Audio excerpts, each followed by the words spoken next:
Oder River, a unique landscape between Germany and Poland and a constant source of conflict between the two countries, because for decades, Germany did not recognize it as a border.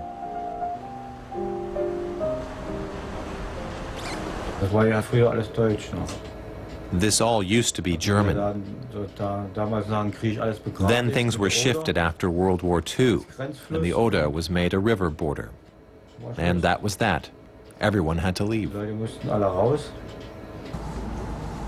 Some of those Germans who left back then want to visit their former home, so they go to Szczecin to take boat tours like this one.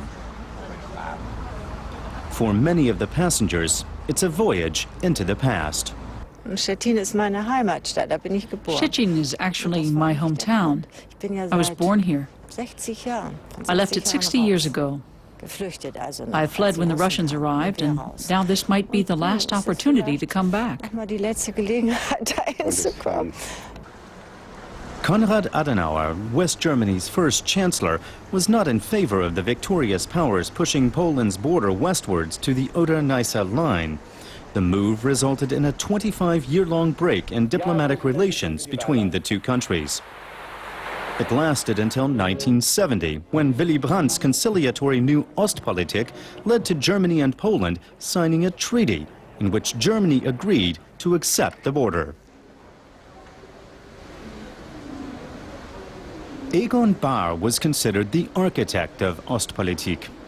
For him, the Oder was more than just a border. Weil uns bewusst war, We realized that unless we recognized the Oder-Neisse line, which was taboo in Germany, at least in West Germany, there would never be a united Germany, because the victors would never have granted freedom to Germany if they had to fear future claims on territory. Brandt's visit to Warsaw heralded a new era in German-Polish history, especially because of this gesture. When he spontaneously dropped to his knees before the Warsaw Ghetto Memorial, it surprised Germans just as much as it did Poles. Germany no longer existed for Poland after the war. After the Nazi atrocities, Germany was cast into darkness. With this gesture, the country received a new face, that of Willy Brandt, full of remorse and begging for forgiveness. 18 at the time, Janocz Reiter hoped to pursue German studies. Brandt's policies made this easier for him. It was like a voyage of discovery to a new world. The contract granted the Polish an opportunity to study and travel in West Germany for the first time. It's impossible to overestimate its significance, both politically and socially. In the early 80s, the political situation in Poland escalated. Solidarność, the Solidarity trade union, demanded greater freedoms, and the communist government responded with tanks. The country's supply system broke down completely. Food shortages were among the consequences. Initially, the West German government was skeptical about the Polish struggle for freedom, which can't be said of the millions of Germans who sent care packages and supported opposition activists like Janocz Reiter. This relief program was not born of politics. It was a spontaneous act by ordinary people. I had my own incredible experience. One day, 600 Swiss francs were transferred to my bank account, anonymously. It was a lot of money. I know only that it was from Germany. Then came November 9th, 1989. Chancellor Helmut Kohl was visiting Warsaw at the time, where he met with the first democratically elected government in the Eastern Bloc.